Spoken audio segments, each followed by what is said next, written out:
Romeo the Dead Man. Dead man? What's that? It's kind of funny.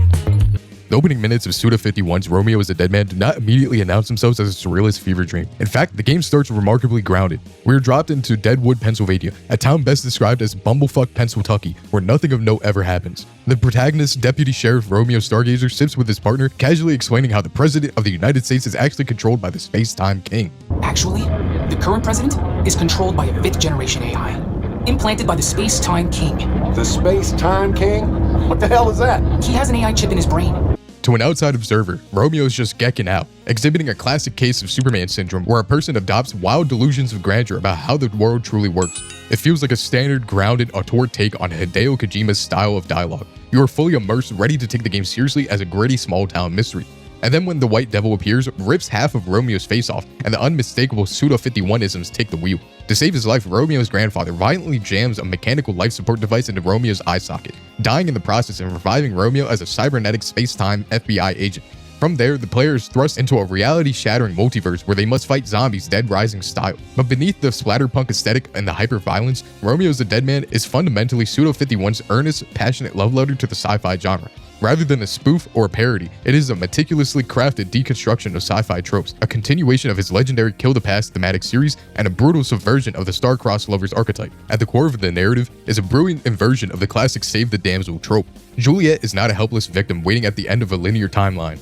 She is a cosmic singularity, the catalyst for reality's collapse, and the FBI's most wanted fugitive. And Romeo is tasked with hunting her down. Every alternate dimension variant of Juliet that Romeo encounters, ranging from towering grotesque giant witches to abstract Ferris wheel fusion, forces him to battle and execute a volatile facet of the woman he blindly idolized. The tragedy lies in Romeo's psychological coping mechanisms. To survive the trauma, he convinces himself that each hostile clone isn't the real Juliet. This transforms into what looks like a rescue mission into a grueling psychological reckoning with his own toxic idealization. The game is a cosmic metaphor that exemplifies the notion of letting a bad goth bitch ruin your life. Romeo is shoulder-loading the impossible burden of trying to fix someone whose very existence is tearing reality apart.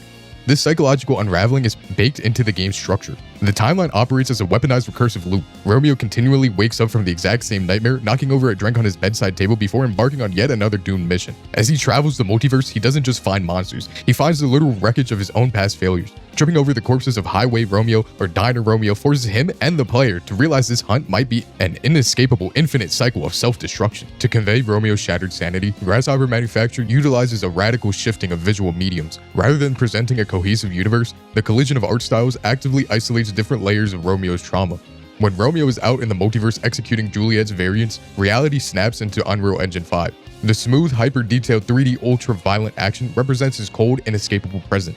However, when traumatic, life-altering plot pivots occur, the game freezes into static comic books and manga panels. This rigid formatting turns his trauma into disconnected fragments, mimicking a brain unable to process extreme shock. Similarly, bizarre set pieces often resemble handmade diorama backdrops, underscoring that the space-time fabric has been artificially stitched back together. Yet the most jarring shift occurs when Romeo returns to his FBI space-time ship, The Last Night. Here, the world flattens completely into nostalgic 16-bit pixel art. This regression serves as a psychological defense mechanism. Romeo's brain reduces his safe spaces to simplistic, rigid code to block out the incomprehensible, multi-dimensional horror outside. While Suda admitted in interviews that blending these styles was heavily driven by a tight budget, the resulting creative chaos perfectly synthesizes the narrative theme of an unhinged fever dream. Anchoring these wild visual swings is an eclectic, masterfully curated soundtrack. Nobuaki Kaneko provides the adrenaline-fueled punk and metalcore for the 3D combat, grounding the player in high-stakes panic. Cody Carpenter injects dark, retro-futuristic synthwave during the game's survival horror segments, making the space-time riffs feel deeply unsettling. Meanwhile, shoegazy band Luby Sparks anchors the underlying tragedy. Their dream pop melodies remind the player that beneath the cybernetic armor lies a profoundly sad story of grief.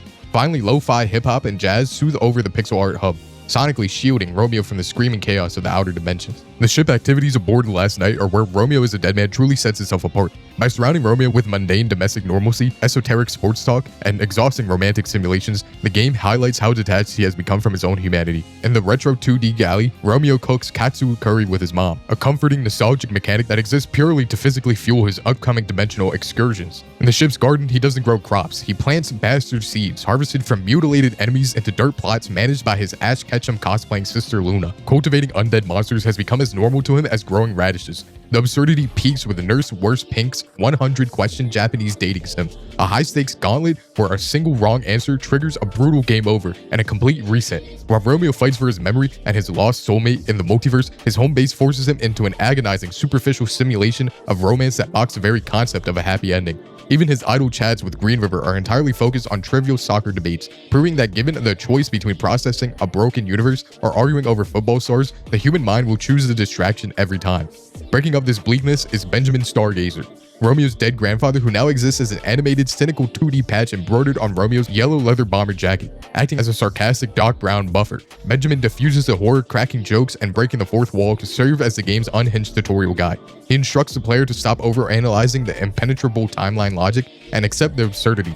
Even his disembodied voice acts as the constant nagging scar of the trauma Romeo endured. Mechanically, Romeo is a Dead Man is a triumph that addresses Suda51's historical reputation for prioritizing style over substance. It abandons the clunky, empty open worlds of No More Heroes 3 and the repetitive combat of Killer is Dead. Instead, it funnels its budget into tight, focused, deeply polished hack-and-slash gameplay. While the combat lacks any sort of parrying or even a way to block, and levels often mimic linear hallways, the raw style elevates the framework. Romeo shreds through enemies with a beam katana known as the Dead Ball, in a system that demands pure aggression, and that aggressiveness is rewarded by building a blood meter used to unleash devastating bloody summoner abilities for crowd control and crucial health recovery. The game prevents itself from becoming monotonous through its brilliant tactical depth, allowing you to deploy your homegrown zombie minions on a cooldown as living bowling balls or healing fields. Nowhere is his mastery of tone and mechanics better showcased than in Chapter 5. The stage begins as a tense, claustrophobic homage to the classic survival horror. Stripped of the high-speed mobility, Romeo navigates dark hallways with a flashlight, trapped in a maddening time loop.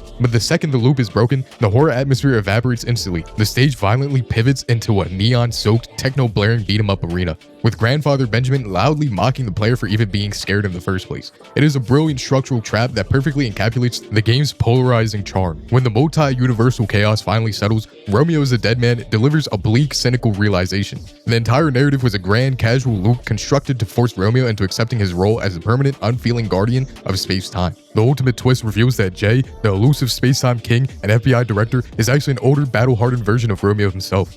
Jay intentionally engineered the crisis, weaponizing Juliet to force his younger self through a calculated crucible of multi-dimensional excursions. He needed to shatter Romeo's innocence so that he could inherit the mantle of space-time director.